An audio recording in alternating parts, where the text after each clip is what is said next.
Assalamualaikum warahmatullahi wabarakatuh.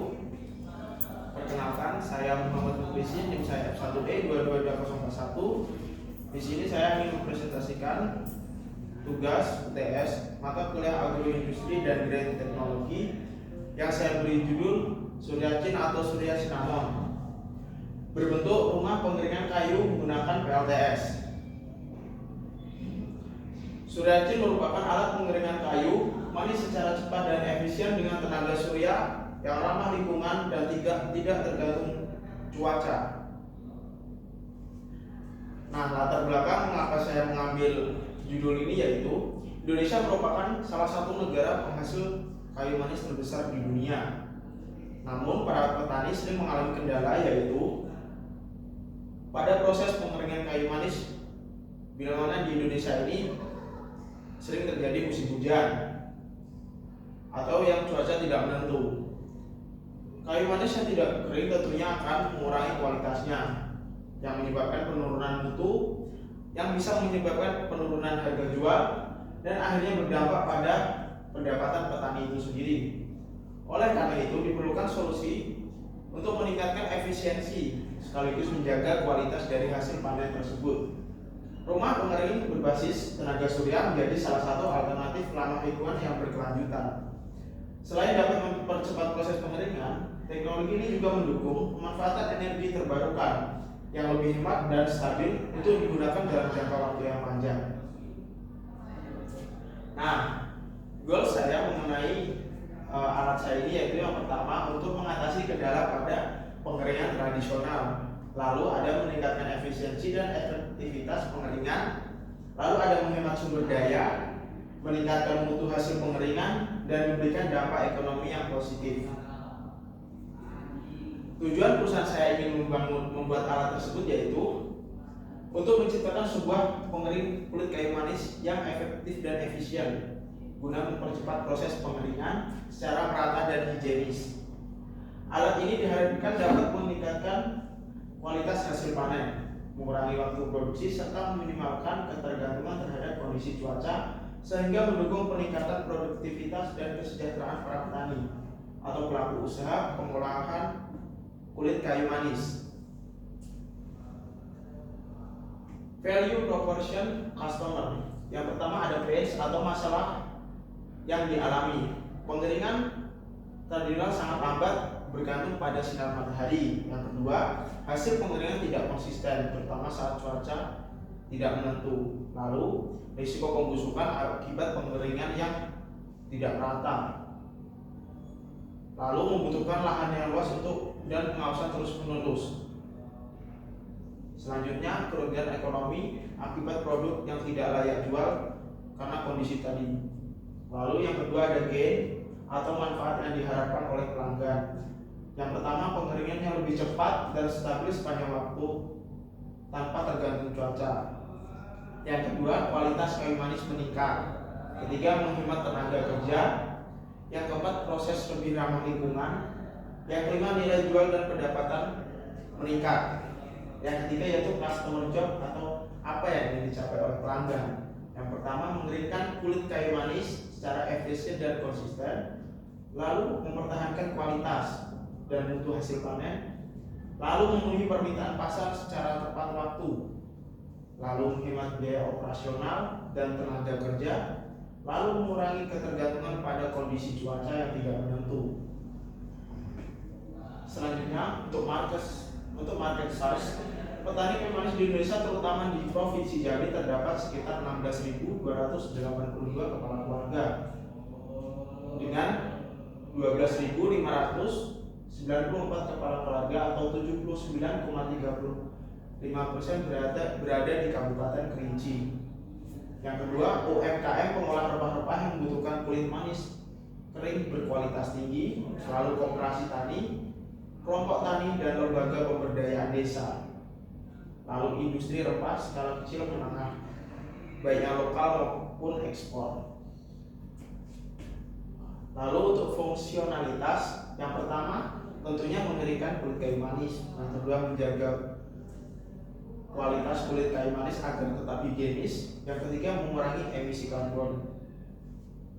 Nah, untuk roadmap dalam alat pertama tahap 1 atau validasi dan riset awal diperkirakan dilakukan pada bulan 7 sampai bulan 9 2025. Yang pertama survei kebutuhan petani dan tantangan pengeringan, lalu studi kelayakan dan teknis lingkungan, riset desain rumah pengering dan teknologi PLTS. Lalu untuk tahap 2-nya berupa desain dan pengembangan prototipe dilakukan pada bulan 10 sampai bulan 11. Berupa yang pertama finalisasi desain alat seperti struktur, ventilasi, dan panel surya. Lalu pembuatan prototipe skala kecil. Lalu uji coba teknis dan penyempurnaan sistem. Untuk tahap 3 atau uji lapangan dan evaluasi diperkirakan dilakukan pada bulan 12 2025 sampai bulan 1 2026. Yang pertama uji coba prototipe di lahan petani nyata, lalu evaluasi performa seperti efisiensi peringan dan kualitas hasil, lalu revisi desain berdasarkan umpan balik yang dilakukan di lapangan. Untuk tahap 4-nya produksi awal dan pelatihan dilakukan sekitar bulan 2 sampai bulan 3 2026. Produksi sekitar 10 sampai 20 unit pertama untuk melihat bagaimana pasarannya, lalu pelatihan penggunaan kepada petani dan UMKM, lalu monitoring efektivitas dalam kepuasan pengguna. Selanjutnya yaitu desain alat. Nah, untuk desain alatnya seperti ini bisa kita lihat. Untuk ini skala kecil, jadi ini rak. Nah, ini PLTS-nya. Nah, untuk PLTS-nya sendiri seperti pada umumnya kita memerlukan panel sendiri, lalu untuk inverter, solar charge controller. Nah, untuk jika kita ingin bisa digunakan pada malam, kita menggunakan baterai. Nah, lalu ini ada blower ya. Jadi tujuan si PLTS di sini untuk menghidupkan kipas tersebut. Nah, di sini ada rak-rak untuk penempatan kayu manis tersebut, dan ini ada rumahnya, biasanya terbuat dari kaca ataupun apa yang bisa ditembus oleh cahaya matahari. Selanjutnya penjelasannya, desain mesin pengering kayu manis bertenaga sendiri dirancang dengan konsep rumah kaca mini. Rangka utama terbuat dari logam ringan yang tahan keras seperti aluminium dan dilapisi panel transparan berbentuk polikarbonat atau kaca untuk menyempurnakan penyerapan sinar matahari. Pada bagian dalam terdapat beberapa rak vertikal yang digunakan untuk menempatkan batang kayu manis secara merata. Rak tersebut berlubang untuk mendukung sirkulasi supaya kayu manis tersebut tidak berjamur ataupun membusuk karena udara terperangkap di dalamnya. Lalu bagian atas terdapat panel surya untuk menghidupkan kipas ventilasi itu sendiri supaya sirkulasi udara di dalamnya dapat berjalan secara normal. Cara kerja mesin pengering. Yang pertama, cahaya matahari masuk melalui penutup kaca atau plastik UV dan memanaskan udara di dalam ruang pengering. Lalu udara panas naik dan sirkulasi terbantu oleh kipas bertenaga surya untuk menjaga suhu tetap merata. Lalu uap air dari kayu manis dihembus keluar melalui ventilasi atas dan samping. Lalu proses ini berlangsung selama 1 sampai 3 hari hingga kadar air dalam kulit kayu manis turun di bawah 12%. Keunggulan surya chain. Yang pertama, ramah lingkungan dan hemat energi, lalu tidak tergantung pada listrik daerah. Lalu kualitas hasil pengeringan yang lebih baik dibanding penjemuran langsung, seperti warna, aroma terjaga. Yang selanjutnya yaitu perlindungan terhadap kontaminasi debu dan hama yang dapat merusak kualitas dari kayu manis tersebut.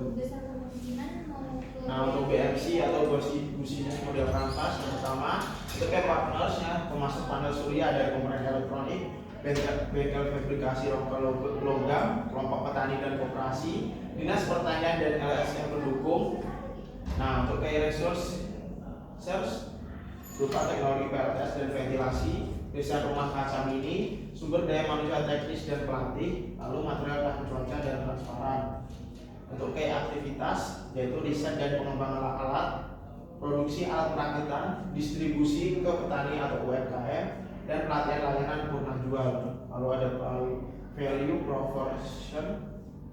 Yang pertama ada pengeringan cepat tanpa tergantung cuaca, lalu mutu produk meningkat dan seragam, hemat energi dan ramah lingkungan, nilai jual dan pendapatan meningkat.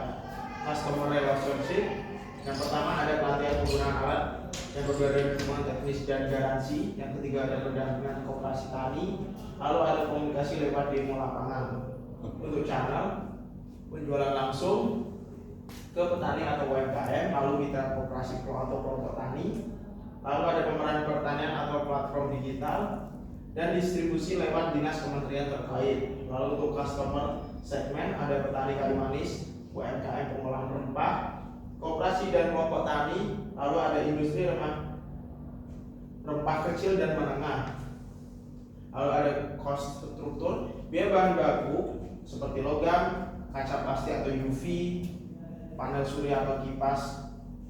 Selanjutnya ada biaya produksi dan tenaga kerja, pengembangan teknologi, dan biaya distribusi promosi. Selanjutnya ada revenue streams. Yang pertama ada penjualan unit, pemberi, pelayanan instalasi dan pelatihan, penyewaan unit untuk UMKM atau koperasi, dan dukungan proyek pemerintah atau donatur. Milestone. Tahap yang pertama ada riset dan studi awal. Kegiatan berupa survei kebutuhan petani dan cuaca, dilakukan pada bulan pertama pada satu perencanaan pembuatan alat. Outputnya yaitu laporan kebutuhan dan desain awal. Lalu ada desain perencanaan teknis berupa rancang bangun rumah panel surya dan sirkulasi. Waktunya sekitar 2 bulan. Outputnya gambar kerja dan spesifikasi alat. Yang ketiga ada pembuatan prototipe atau perakitan awal. Kegiatannya perakitan awal, uji fungsi panel, ventilasi dan tak panjang. Outputnya yaitu prototipe alat fungsi. Yang keempat ada uji coba lapangan. Pengujian alat, kegiatannya pengujian alat di lahan petani 1-3 lokasi selama musim hujan. Outputnya data performa dan efektivitas alat. Yang kelima ada evaluasi dan penyempurnaan. Kegiatannya penyempurnaan desain dari hasil uji coba yang telah dilakukan. Outputnya versi final desain. Yang keenam ada produksi dan duplikasi, pembuatannya 5-10 unit awal. Outputnya produk yang siap dijual. Tujuan ada pelatihan dan implementasi. Kegiatannya sosialisasi, pelatihan dan penggunaan. Lalu monitoring. Outputnya petani dapat mengoperasikan secara mandiri. Dan terakhir ada monitoring dan skalabilitas, yang kegiatan berupa evaluasi dampak ekonomi secara ekspansi. Outputnya laporan keberhasilan dan proposal ekspansi. Lalu ada financial snapshot. Nah, untuk estimasi biaya produksi awal per unit yaitu komponen. Yang pertama yaitu rangka dan logam atau struktur sekitar 1.500.000. Lalu ada panel transparan UV sekitar 800.000. Lalu panel surya dan kontrol sekitar 1.200.000. Kipas ventilasi dan kabel sekitar 14.000. Rak susun lubang sekitar 500.000 dan biaya produksi perakitan sekitar 800.000. Jadi totalnya sekitar 5.200.000 untuk produksi per unit. Nah, untuk total produksi per 10 unit. Nah, yang pertama ada biaya dan material perakitan sekitar 52 juta, transportasi dan distribusi sekitar 5 juta, pelatihan dan sosialisasi 4 juta, pemasaran dan demo alat sekitar 3 juta. Jadi untuk pengeluaran awal sekitar 64 juta untuk 10 unit alat yang dibuat. Sekian presentasi dari saya. Jika ada kurang dan lebih saya mohon maaf. Saya akhiri. Wassalamualaikum warahmatullahi wabarakatuh.